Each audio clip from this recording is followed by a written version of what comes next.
Thanks for joining me this evening. My name is Catherine Swift, and I am really excited to be able to bring you some training tonight that I know so many of you have looked forward to, and I know it's something that I struggled with in the beginning, and that is how to choose a resin, right?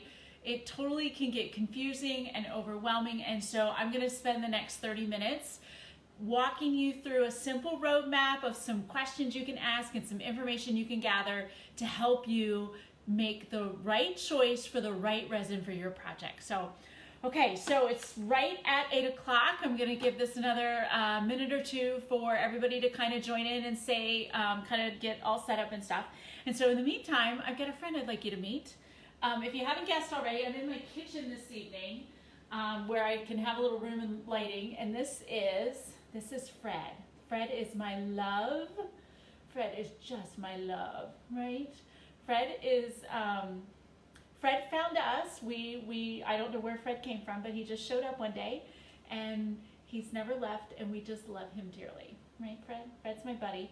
You might, if you're lucky and you place an order from us, Fred sometimes helps pack and ship orders. So in case you don't have enough of your own, cat hair at your house, just leave us a note at checkout. We can include a little bit, because Lord knows Fred's got plenty, right? My love. Okay, love. Okay, I gotta talk to some people about resin. So I see all of these wonderful people joining us from all over the world. This is fantastic. I see Lois from Pennsylvania, Iris from Puerto Rico. Data said hi to Fred. Oh, it sounds like he's got another fan. Ida's from Texas, Heidi from Denmark, so that's fantastic. If you are not familiar with Resin Obsession, we are located in sunny Florida. So we're in the northern hemisphere, right? So we're just going into the summertime and all that. So so it's fabulous. Summer's a good time, and get us all outside again, and wouldn't that be wonderful? So I'm looking forward to that. Oh, I see Shannon from Chicago. Fee from Toronto. Hello, everyone. My gosh, we've got a worldwide thing going on here tonight. So this is fantastic. I'm so glad you could join us. I have my notes here of some stuff that I want to make sure and cover this evening. I will try and get to all your questions. I'm here until 8:30. So if I don't get to your questions and you're watching this later, you can leave them as a comment, and I will try and get to them. And I expect that maybe there's some other stuff I need to share with you too as we go through this evening in terms of links and that kind of thing. So, okay, all right, a couple more hellos. Okay, Lisa, Danielle, hi Julie, so glad you could stop by. Okay, all right, it's 8:04. My gosh, I gotta get focused on what we're doing here. Okay, so let's talk about how to choose a resin. Okay.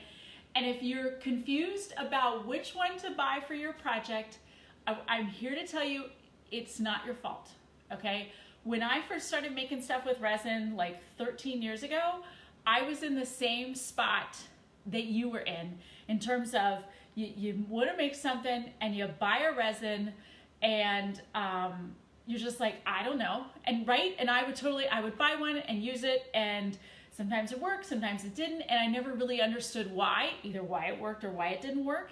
And so what it took me was a few years of working with resin and doing certain things that I realized that there really is a method to the madness, and that's what I want to walk you through tonight. Because obviously if you're going to spend your hard-earned money and your precious time on being creative and being creative with resin, by gosh, let's get you the best results we possibly can. So, okay.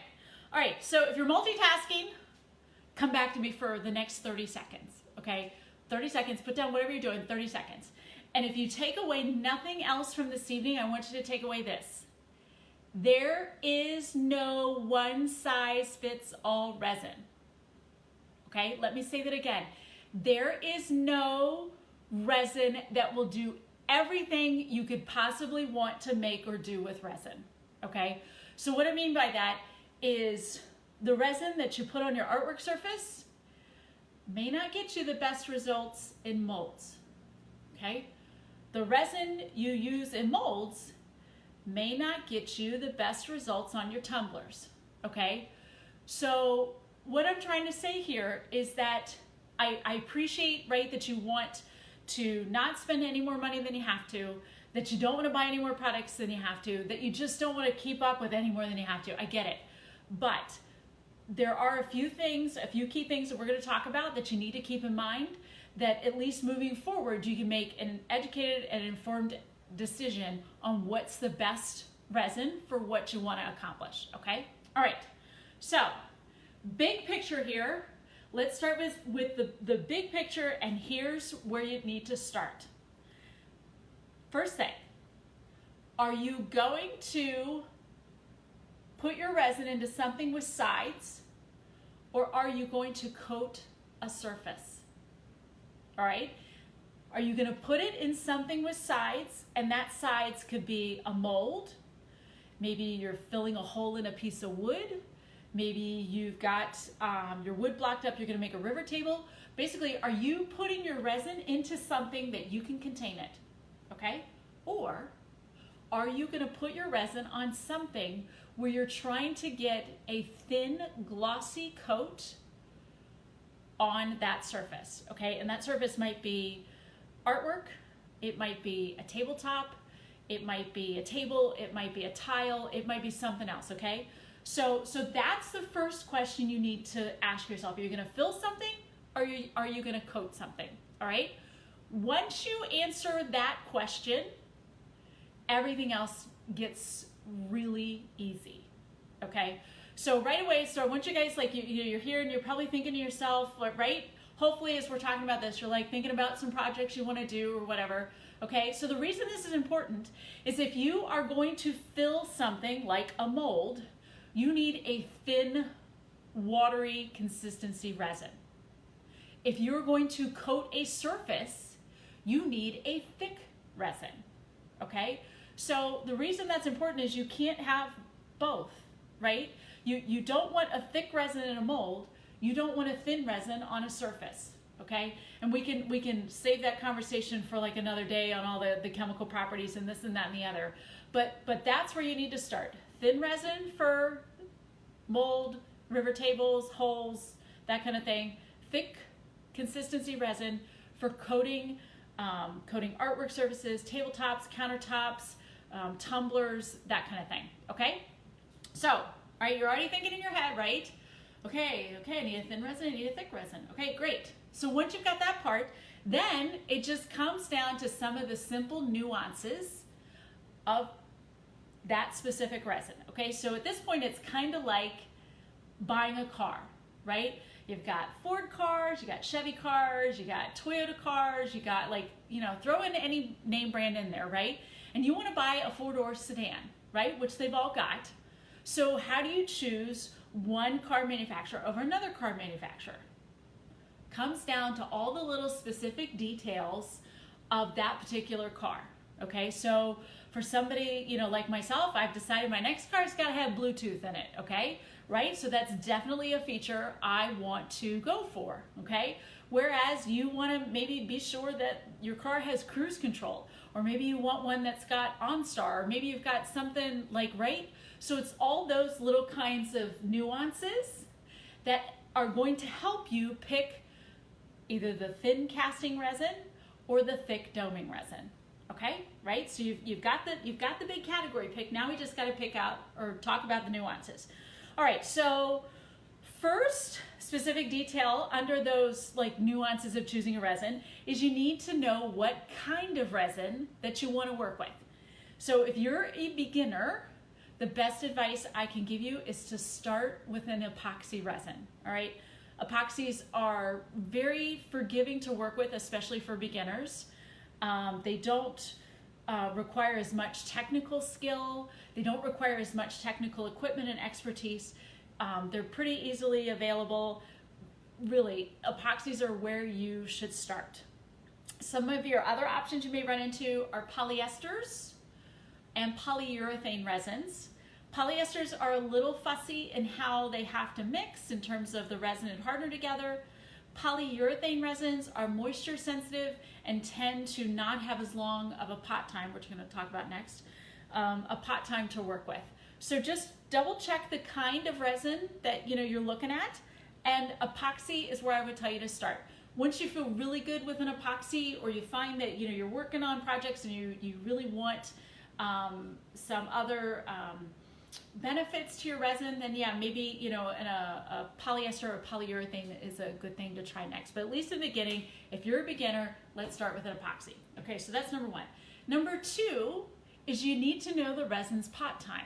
Okay, now I don't mean pot as in your resin's like doing some things like with marijuana. Okay, I'm talking about the amount of time you have to work with the resin once you mix the two parts together. Okay, so for example, right, this is part A resin, this is part B hardener. Okay, by themselves they're just two parts, two chemicals in a bottle, no big deal. But once you measure and you put them in the same cup and you start mixing it together, that's when your pot time starts. Okay, so you get this chemical reaction that causes the two components to heat up together, and that's what causes the resin to solidify.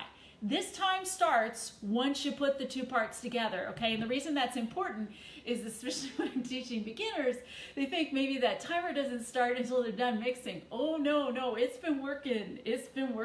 Okay, you need to pay attention to what you're doing. Okay, so when you're looking at a resin, you need to know the pot time. All right, so some resins, like for example here, the Alumalite resin, this is one of those polyurethane resins I was telling you about. The pot time of this resin is only 1.5 minutes.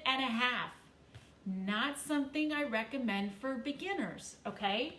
Versus, something like if our super clear resin, pot time of 25 minutes, okay? So why this is all important is you need to be thinking ahead about what projects you're working on and what you want to do, and you don't want to mix more resin than what you can comfortably use in the pot time, because you don't want to waste it, right? I mean, my gosh, you go to all this effort of measuring and mixing, and heaven forbid you want any to cure in your cup, right? You want to get it all used. Okay. All right, so we've talked about the kind of resin, we've talked about the pot time for the resin. Now let's talk about minimum and maximum mixing amounts, okay? So when we talked a little bit ago, here a few minutes ago, about, right, the chemical reaction, so you measure your resin, your hardener, you put it together, and if you're holding onto your cup, you'll feel it start to get warm. That's totally normal, and in fact, it's what we want, because that's how your resin is going to solidify. So the reason the minimum and the maximum mixing amounts are important is because you have to have a certain amount of each in order for that reaction to occur. Okay, so you can't just take like a drop of resin and a drop of hardener and put it together and think it's going to harden. It's not going to happen like that. So you have to be sure that you're working within the minimum mixing amount. And you also then, on the other side of that, there can be too much of a good thing. All right, so there is a maximum mixing amount as well. And if you missed it, I talked about this on the blog a couple of months ago. I was using one of our resins and got a little sloppy that day. I totally admit it. It was totally my fault. And my resin got hot and cured within seconds when it should have been minutes. Okay, and that was kind of fun. That hadn't happened in a while, but that's why the maximum mixing amount is also important. Okay, so as you're like looking at a project and you're like, okay, well, let's see, I need probably 8 ounces of resin for this project, but the maximum mixing amount for this resin is only 3. So do I want to use this resin and pour it a couple times, or do I want to like try a different one, right? So that's like one of those questions you need to be asking yourself in terms of how something fits in exactly to your project. Okay, so the fourth thing you need to think about is a resin's demold time. So if you're pouring resin into a mold, all right, so obviously this doesn't apply to everything, but if you are pouring resin into a mold, knowing the resin's demold time might be really important to you.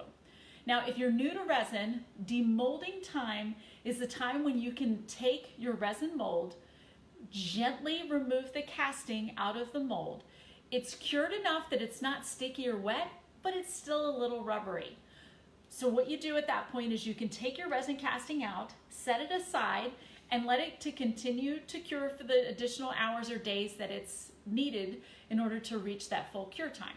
So the reason that's important is if you are in a situation where you need to make, like, say, I don't know, 20 of this particular resin charm in the next like 3 days, and you've only got one mold, having a resin with a short demold time might be useful to you. Okay, so it's just something to think about as you're going through all this.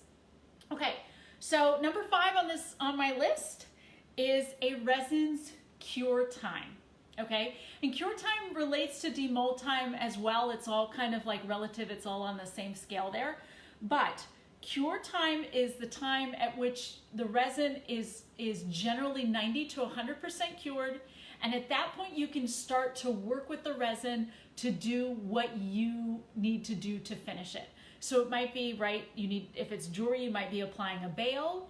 If it's like a wooden resin piece, you might need to sand it. You might need to drill it for holes so you can like insert a necklace chain, right? There's all kinds of stuff that you may need to do with that resin once it's at that cure time. So once again, it's just something to think about. If you want to be able to make a bunch of stuff quickly, then a resin with a shorter cure time might be something that is important to you.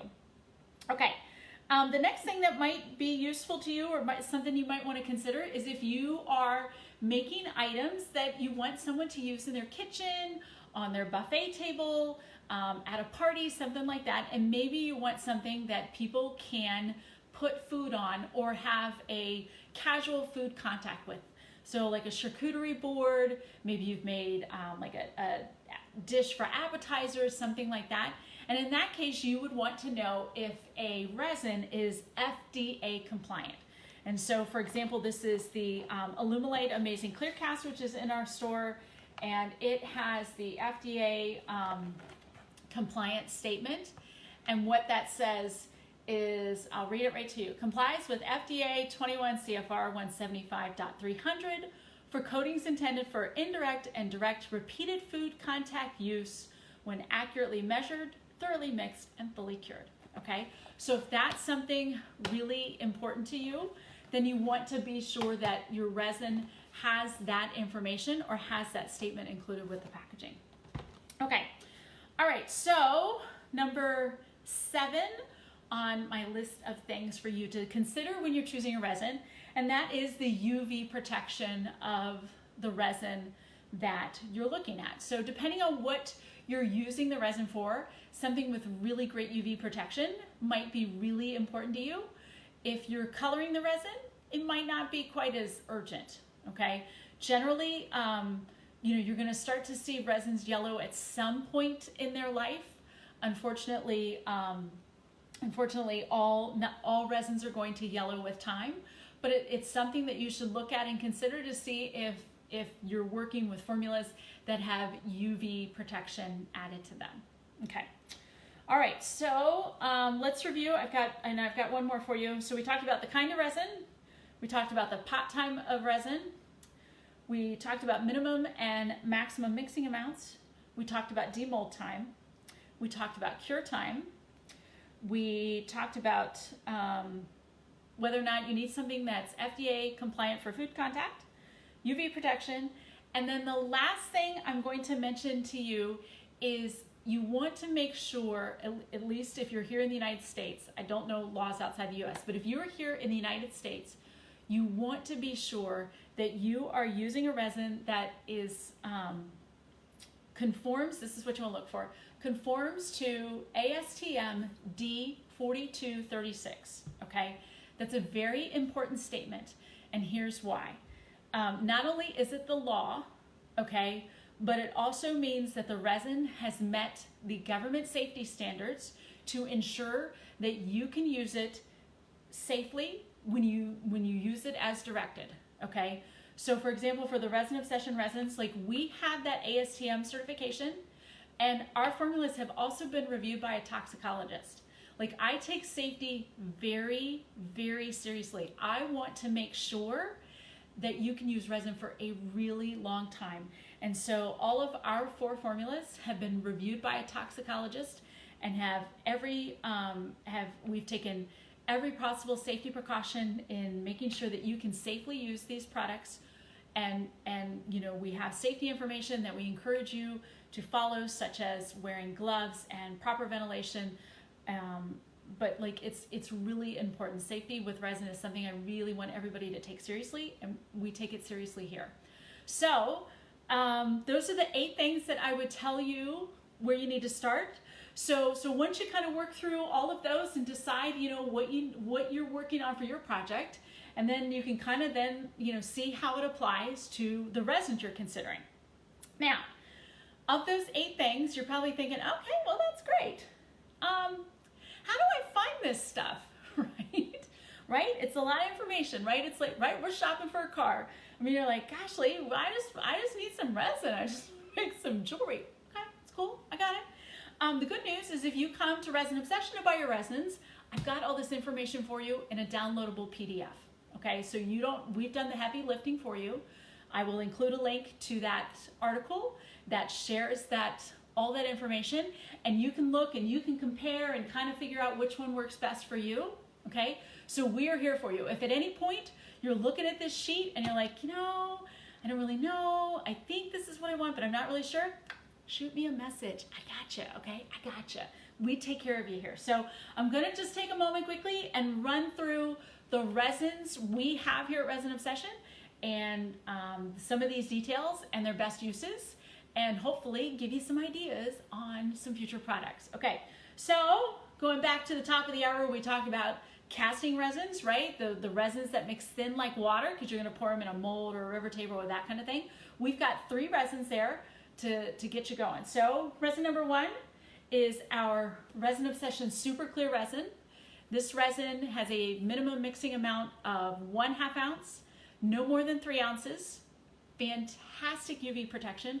Love it for jewelry projects, other small projects, small paperweights, keychains, stuff like that. Okay, so you gotta mix between 1/2 ounce and 3 ounces. You got about a 25-minute pot time, cures in about 8 to 12 hours, depending on like your room temperature and that kind of thing. Love this resin. Now, if you wanna mix something more than 3 ounces, then you will want to use our new deep pour resin, okay? This deep pour resin you mix anywhere between 3 ounces up to 3 gallons, okay? So if you're doing river tables, here you go. This is your resin for you. This resin is also really great for big paperweight projects. So you've got, say you want to put a bouquet of flowers and you're doing a paperweight. You're doing other like memorabilia, anything like that. The only thing is we highly recommend keeping your pours to 2 inches or less at one time. So you can mix 3 gallons, pour it throughout like your river table, as long as it's not more than 2 inches thick, okay? Beyond 2 inches, it starts to heat up a lot. Okay, so our last casting resin option is the Alumalite Amazing Casting Resin, okay? And this is the one that I mentioned here a little bit ago. It is a quick curing casting resin. It cures opaque white. You've got a 1.5 minute pot time, okay? So like, you gotta have your game on, you gotta be ready, not for beginners, but you know what? I like using this a lot too, like when I'm making samples of molds, like I'm trying out some new molds and stuff, because you can have a finished casting that's ready to use or ready to wear in 15 minutes, okay? So if you need your casting in a hurry, this is your resin. Okay, so those are our casting resins. That's what we got going on there. So for our other resins, right, the doming resins, the surface coating resins, we've got you there as well. So we have the Resin Obsession Crystal Doming Resin. This is the newest member of the Resin Obsession family. I'm so proud. Oh my God. Crystal Doming Resin. This is for your jewelry bezels, for your tumblers, for your small size projects. This is a fantastic resin. The most beautiful domes I've ever gotten on my jewelry bezels. I love this resin. You mix somewhere between 1 ounce and 1 gallon, okay? So as long as you mix 1 ounce, you can fill bezels, you can coat tiles, you can, it's great for tumblers. Oh my gosh, it is fantastic for tumblers. If you haven't already, head over to resinobsession.com. Last week we put up an article and a video showing how to use it on a tumbler. Super glittery, just fantastic. Okay, so you've got that option.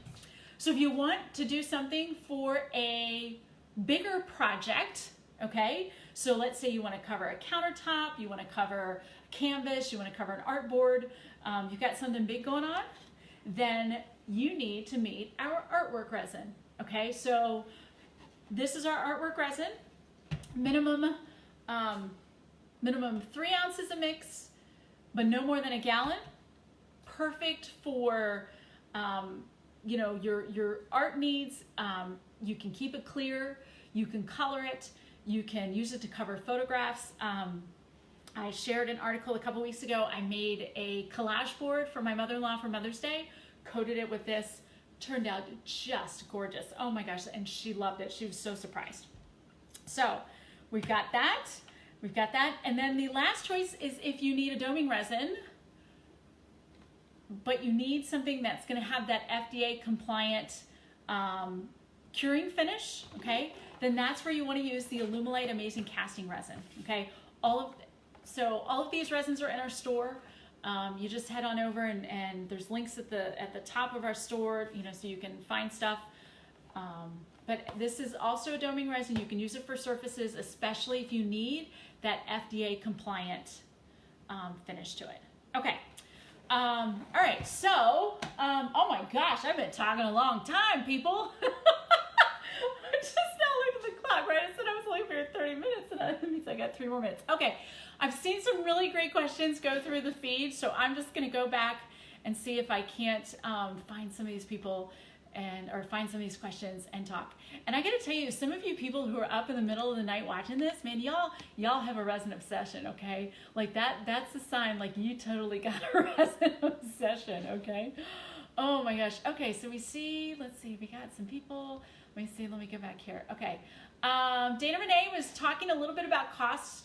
So cost, certainly, you know, the biggest difference, if you go to our website and look at all these, the biggest difference is when it comes to cost, the better the UV protection, the more it's going to cost you. Okay. So for example, our artwork resin and our deep pour resin have UV protection in it. Really great UV protection. Okay, really great stuff. I really like it. Okay, but if you want the best, like you want the total top of the line Lamborghini protection, okay, then that's where you come into the crystal doming and the super clear resin. Okay, you're gonna pay more per ounce for these than what you are for these other two. Okay, so like our artwork resin especially, I designed it in mind with, I wanted to give you the best of both worlds. A really great price with as best a UV protection as we could get you for that price, right? Because like especially with these other ones, you're going to be using a lot of resin. I get it. It can get expensive fast. Okay, so we've tried to be very thoughtful about that, and that's what we got going on there. Okay, so let's see. We got some other people. Hello from Quebec. Oh my gosh, all these people. We have West Coast. We have East Coast. We have all these people. Okay, I saw a few more questions. Heidi wants to know, do I need to sand it before curing time is over, or is it possible to do later on? Okay. All right, Heidi, I'm just gonna be real honest with you. I hate sanding, okay? I hate sanding. Just, okay, case, I'm sorry, did I make it clear? I hate sanding, okay? So I have tried every way possible to work with resin where I don't have to sand it, okay? So, but sometimes it's kind of necessary. So, if you're just applying a second layer, like let's suppose, I don't know, you didn't like the thickness of your first layer, or you got some fish eyes or something, like let's say you're working with the artwork resin, like, I don't really, it's not even, I don't really care for it, okay? As long as there's no major imperfections in your surface, you do not need to resand, or you do not need to sand before applying the new layer, okay? So unless your surface is really uneven or you've got really deep pits in your surface, you don't need to sand before applying a new layer, especially if it's just, okay, well, I just want a thicker layer, so nothing's wrong with the first layer, but I want a real good thick layer and want to apply another one, then do it. As long as your surface is clean, okay, so as long as you didn't, so like, you know, for example, if you're doing artwork and you're using some like silicone oil, and so there's a little bit of oil on your surface, you want to make sure and get that off first. But provided the surface is clean, you do not need to sand before you apply a new layer. Now, of course, if something's uneven and this and that and the other, then yes, you can sand and have fun with that. But but otherwise, no, you do not need to sand before you apply a new layer. Okay. All right, okay, Barbara was asking about the food safe one. That would be the Alumalite. All of these in our store, and the food safe designation is also included with the product listing. Okay, all right. Can't read it. Yes, unfortunately all the writing is backwards, sadly. Okay, oh, Julie, thanks so much. She says she loves the awesome resin chart. Thank you, thank you. Oh, and Amy, thanks so much for the shout out. If you haven't already, please come and join our email news list. I'll post a link to that too here in the discussion so you guys can sign up. I try and share lots of helpful stuff with you so you guys can have the best results possible with resin. While it may have been a long time ago, I totally remember what it was like to be a beginner. And back when I started with resin, the internet and blogs really weren't a thing, okay? So I say that because I just remember being in my house going, why didn't this work? Anyway, I bring that up because I don't want you to feel that way, right? I want you to have amazing results from moment one. So, okay. Lily Ann wants to know if we ship to Brazil. So Lily Ann, while we do ship to Brazil, unfortunately, all of the resins I showed here this evening, except for the amazing casting resin, we cannot ship to you in Brazil due to Department of Transportation and shipping restrictions. I do wish things were different. However, this one we can send to you without any restrictions. This is the amazing casting resin. We can ship you colors, we can ship you molds. There's tons of other stuff that we can send to you in Brazil. Just unfortunately, the resins aren't one of them. Okay. Janice wants to know, I'm a newbie. Do you have to seal the item once it's cured? So, Janice, are you worried about durability, maybe? I'm going to assume maybe you're talking about some durability and stuff. In general, no. So, however, that is something to think about as you are choosing a resin for your project. And it's another reason, too, why I love using our casting resins in molds, because in general, they cure harder than doming resins do, okay? So the reason that's important is sometimes I'll hear from people that'll be like, yeah, I made a resin bracelet and I'm wearing it and it's going soft, or boy, it scratches really easily, or something like that. Could be that you're using a formula that really wasn't meant to get put in a mold anyway, okay? So so the reason that's important is if you're trying to seal it to make it more durable, you probably need to use a different resin. Sealants, I think, are maybe great for giving that final shine to it, but in terms of making it more durable and resistant to scratches, I'm afraid there's just not a sealant out there that's going to do that effectively. So, okay. Stephanie wants to know what doming means. Stephanie, that is a great question, and I'm really glad you asked, because I sometimes forget that I just start talking and forget to share things with people about what they mean. So you're right. Everybody come back. Let's go back to the top of the talk where I was talking about whether we're going to pour resin into something with sides or we're going to put it on a surface. Okay. So when you put resin into something with sides and it mixes in that thin, watery consistency, that's what I call a casting resin. Okay.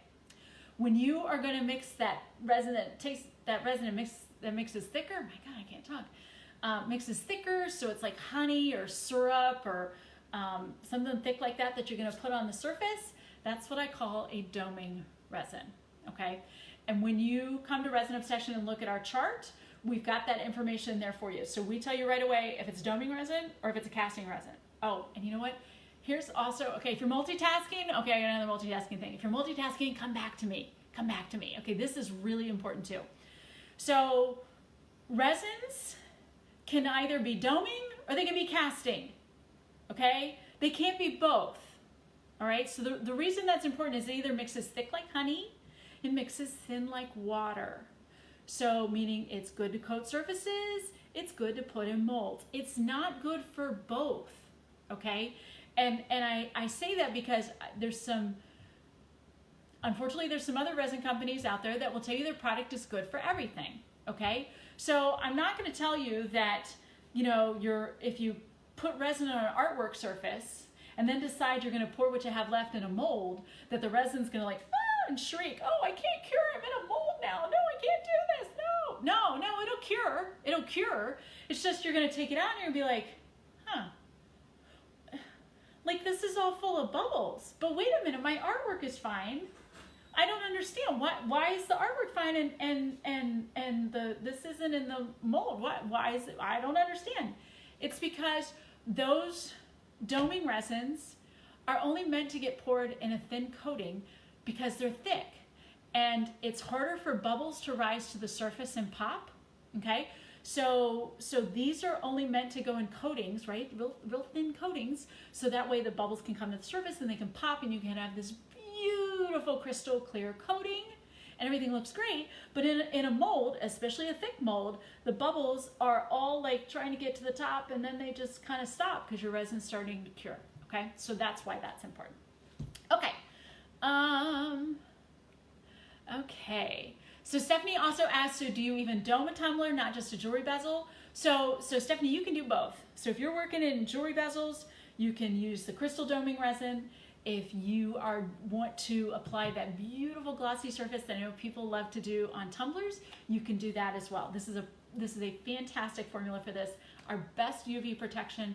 This is also great for tiles. So if you do, like, I know when my kids were younger, we did a lot of artwork on tiles, and we would seal them, like we would use the pens and we would, you know, seal the paint on and put it in the oven for a little bit and then put on the artwork resin and put on the doming resin, and this worked great for that. So, okay. Feed Gun wants to know, how deep is okay for artwork resin?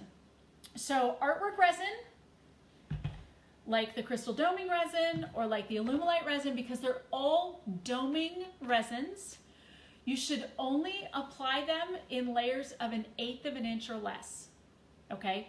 So if you are simply working with a surface, okay, like let's say you're working, you know, you've got your wooden artboard here and you've got it propped up and you're gonna put your resin over the top, the resin is going to self-level to 1/8 of an inch or less, okay? So if you want to pour layers thicker than that, then either you need to pour multiple layers, or you might need to use something like a casting resin, like somehow create sides around your piece, like with painter's tape or something, and use a casting resin.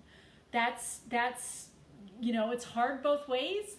That's something, you know, you probably have to work through yourself, and which you would rather do. Would you rather mix up a couple of batches of resin and do this all a couple times, or would you rather like put some painter's tape and mix up one bigger batch?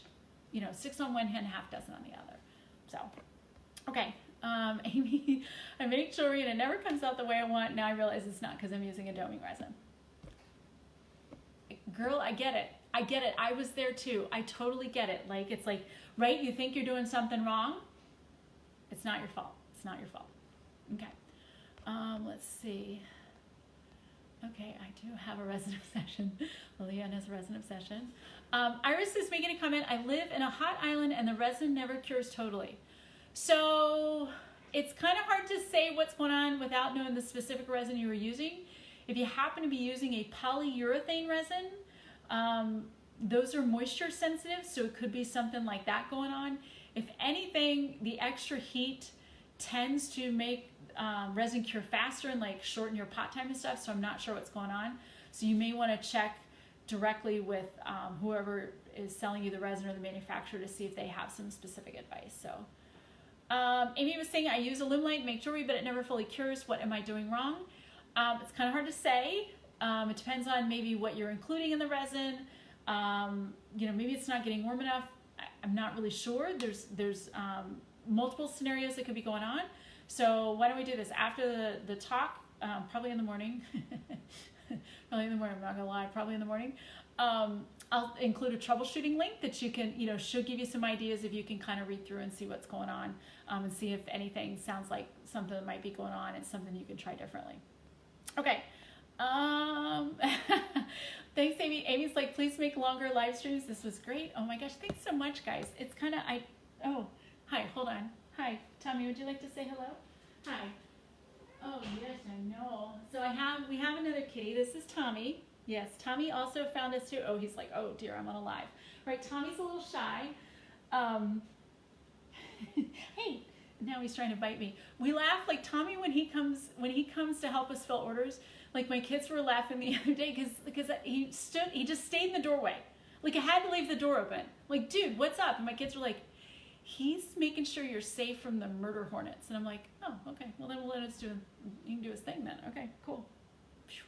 Got that covered. Okay.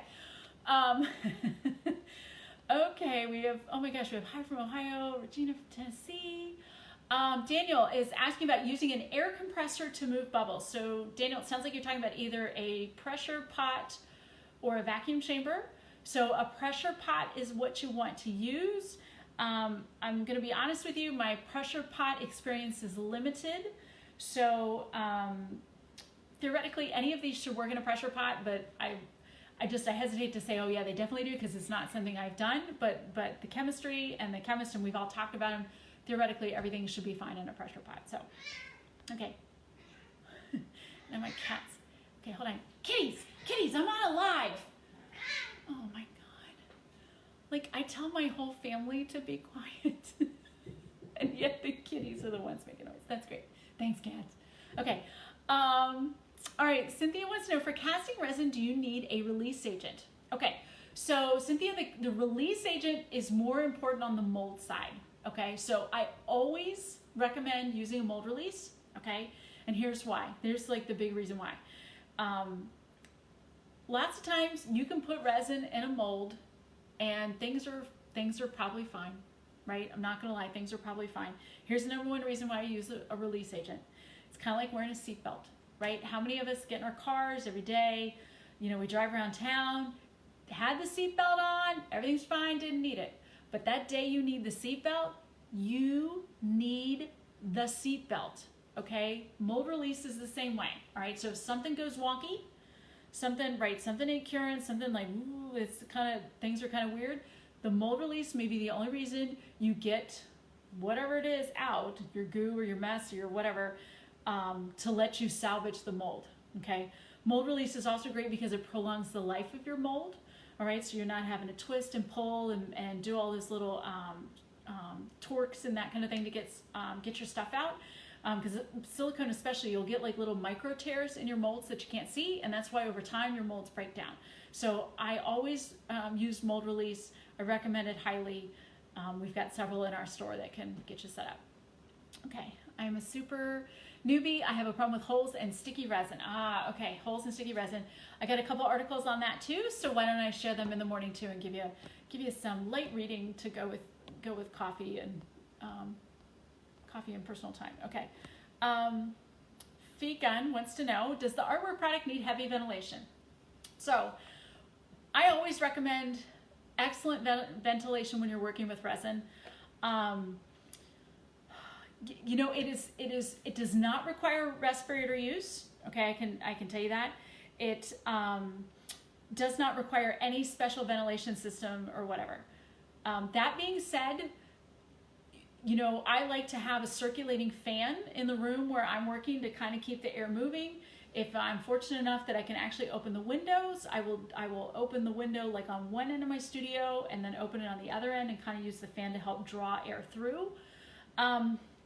You know, in terms of the smell, I don't know what to tell you, other than you know, some people are very sensitive to smell. Some people tell me it doesn't smell at all.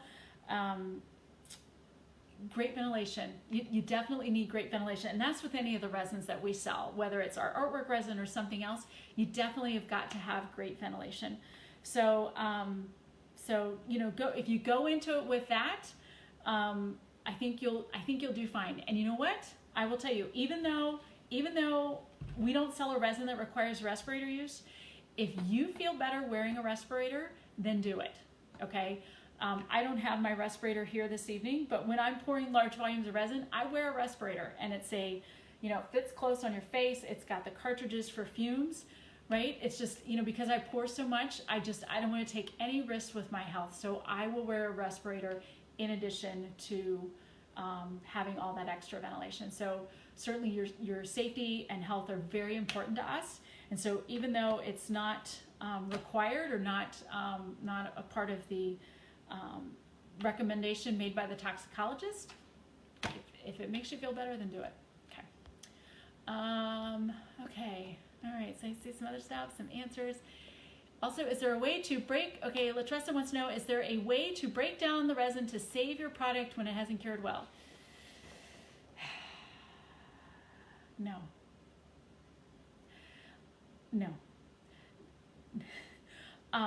There's one way I can tell you that's incredibly dangerous that that's all I'm going to say. If you're trying to like get it out of like a metal setting or that kind of thing, but if you're talking about like you've like put something in resin like a memento or piece of paper, right, and it's gotten water stains or your resin didn't cure, that kind of thing, sadly there's not an easy way. The best way I would tell you to probably do it is to get out as much as you can and then find a way to use that glob or goop or whatever of resin in something else, and provided that new thing cures properly, and you've gotten off as much of the goopy half cured resin as you can, you're probably okay with that second pour. Okay. All right. Thanks, Julie. Julie is recommending my resin jewelry making class. Thanks so much, Julie. Julie was one of my first students. She was one of my first Padawans. It was great. Oh my gosh. It was a good time. Thanks, Julie. Good times. Good times. Okay. Christina wants to know, what would you use as a sealant? Okay, so if we're talking about sealants to seal stuff before you put it in resin, we've got a couple in our stores. We've got a couple different glues. We've got a paper sealer. We've got a decoupage glue that also works really well. We also have a gloss sealer spray that is great for sealing like more porous items or 3D items like flowers or stuff that's just kind of hard to brush a layer of glue on. We are sold out at the moment. Hope to have some more back in stock in about 2 weeks. That same gloss sealer spray also works to give a shiny finish to your resin pieces if you're not happy with that finish shine. So if you used a mold that maybe had a dull finish and you're like, I'd like it a little shinier, a couple coats of that gloss sealer spray makes everything nice and shiny. So, okay. Yeah, so let's see. Stephanie's talking about, yes, casting resins for molds. We have, Jane is asking, what is a tumbler? So a tumbler is like one of those cups, like a Yeti cup or something like that. I was looking to see if I had mine handy. Like a Yeti cup, you know, like one of those, right? One of those insulated cups.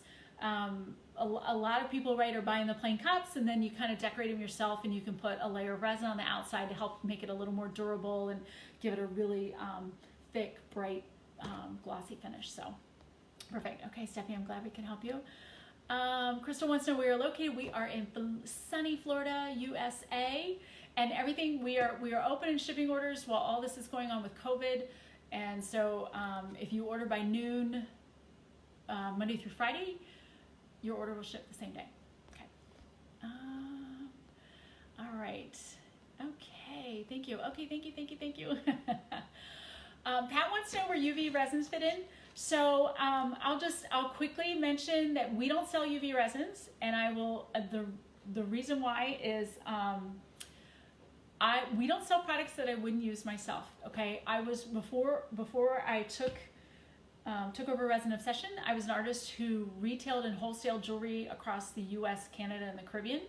So I used a lot of products and needed to be sure that they were going to make good quality jewelry that somebody could wear and keep for a really long time, and it stay great quality.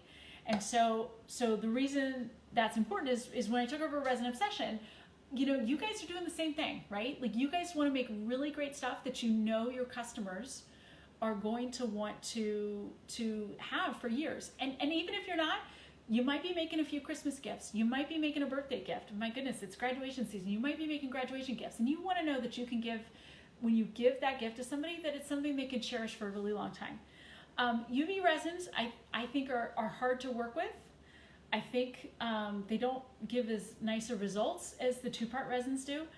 They're expensive, and they have a really short shelf life.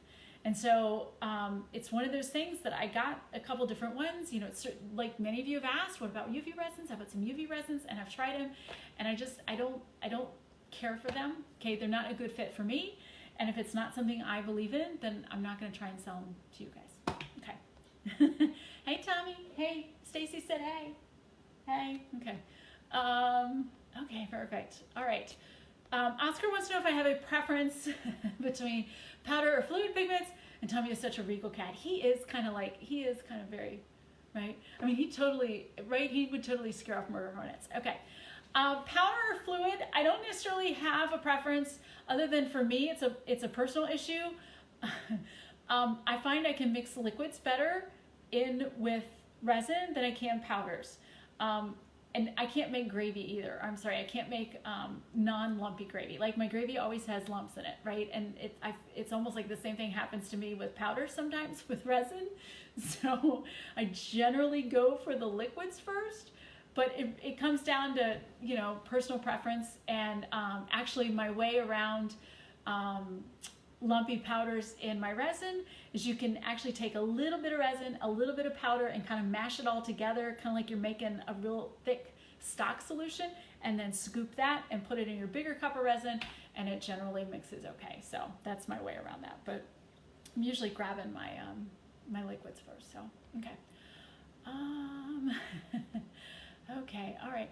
Oh, Tommy, you have like a whole new fan club now, dude. All right. Okay, so anyway, okay, well, we're kind of coming up on the end of our time and stuff, so let me make sure I get everybody, try and get some more questions answered. Sheila wants to know, what do we use to make our molds? They are made from silicone. Great majority of our molds are made from silicone, and we also have some plastic molds made from polypropylene plastic. Stephanie wants to know if we sell the mold release agent. Yes, we have several mold release agents. We've got 2 aerosol-based release agents in our store, which we can ship to the continental US. We also have a spray pump version that we can ship worldwide. And then we have another mold release, which is specifically designed for silicone castings. Okay, so it's a little unusual, but for those of you who need a mold release because you're using a silicone model to make a silicone mold, that's what that mold release is designed for. So, okay. Okay, what molds do you recommend? Stacy wants to know what molds we recommend. Well, we've got a bunch of molds in our store, so I would tell you to start there. If it's not a mold I wouldn't use, we're not going to sell it. So I've tried just about all of them out. So okay, all right. Sherry wants to know about the best resin to repair cracks on a glass vase. Gosh, Sherry. So probably a Domine resin is the best way to do that. You know, the tough part about that is, like if you're thinking like a resin for like the windshield cracks and stuff, you know, these weren't necessarily designed to do that. It's not something I have experience with, so I don't know how well it's gonna hold. You're still gonna see the cracks and stuff. So if you wanna try it, would be a Domine resin, but I don't know that it's still gonna get you the results that you were hoping to, so, okay. Okay, so Melanie wants to know what kind of resin people use to get beautiful white waves and cells in popular beach art. Okay, so you definitely want to make sure and use an artwork resin, but the other side of that is you got to use a really good white pigment, okay? And then use a heat gun to push the white across some of the clear, and that's how you're able to create the waves. We've got several white pigments in our store. The Resin Obsession white pigment has always been my go-to. I've always been happy with the waves I've gotten there, and pretty happy with that. So I'll see if I can't include a link to that to you tomorrow. So, okay, all right, a few more minutes. Do I need to buy an heat gun? I love that. A heat gun, I know what you meant. Do I need to buy a heat gun to pop bubbles in a mold after I pour? So it is one of those things that if it fits in your budget, yes, Stephanie, I would tell you a heat gun is a great thing to have. Whether you're popping bubbles in molds or you're popping bubbles on artwork surfaces, it works really well. I know some people like to use a lighter or a propane torch. You know, I always, You know, fire is something, once again, right, safety and stuff is something we need to take very seriously. And so, you know, it just gives me a little pause, you know, if somebody's using fire or flame like that in their home. You know, a heat gun doesn't produce a flame, so that's what I like to use, especially if you're using solvents or you have solvents close by. A heat gun's definitely a better choice. Okay. Okay. All right, Helen. Helen tried to make a bracelet and stuff sank to the bottom. So Helen, it sounds like what you need to do was pour in layers, okay? So unfortunately, when you make something, you know, you're making a resin bracelet and you start putting stuff in, like your charms don't know to just stay in the center. So what you need to do is pour in layers. We've got an article on that. I'll see if I can't share that as well. So, okay. Teresa wants to know if we ship to Canada. Absolutely, we do ship to Canada. I can share some details with that as well. When you order, depending on exactly what you order, if you order one of our resins here that I've shown this evening, it does have to ship to you through UPS. So there's generally some duty charges and stuff imposed with that, just to make you aware. But if it's something that we can ship to you through the Postal Service, generally we don't, fingers crossed, you generally don't have to worry about duty charges. Cynthia, if I'm working, yes, plenty of tips for working with resin in a hot and humid climate. You know, Cynthia, I consider myself pretty lucky because I don't have to turn on the heater all that often during the summer, or I mean during the winter, to work with resin. It's totally awesome. Okay. Oscar and the gravy, right? Right? The struggle is real, people. The struggle is real. Lumpy gravy, the struggle is real. Okay, Mary wants to know, can I see this video again since I missed the beginning? Absolutely. I'm going to save this after we're done here this evening, and it'll get posted on our Facebook page for you guys to view later. So, okay. All right, so it looks like we are about, it looks like we got all the questions. Stephanie says, thank you for doing this. It makes me feel like I can give this a try. Girl, you got this. You got this, okay? Jump in, do it. Share a picture of what you made. I can't wait to see it. You got this. You totally got this. Okay. All right. Okay. Okay. All right. So that looks like we've kind of got everybody's questions kind of covered. I know I've gone through a lot tonight. I hope I've given you some clarity and some things to think about as you're buying your next resin. Resin Obsession would love to help you with that next resin project. And so if you still have some questions about some stuff maybe I talked about this evening, I'm happy to answer them. If you're ready to get started with resin, by gosh, we're ready to help you too. So we are here for you. We've got, you know, articles. We've got a forum on our website where I'm helping people ask and answer questions. And especially you guys are welcome to share with each other. You know, I love seeing other resin creators, you know, share lots of great information. So thanks to all of you for joining me this evening. It's a privilege to have all of you here. I hope I could help you a little bit on your resin journey and enjoy your creative time, and it means so much, okay? And I just might do this again sometime. So anyway, okay, all right everyone, good night. Let's do it again. We'll see ya.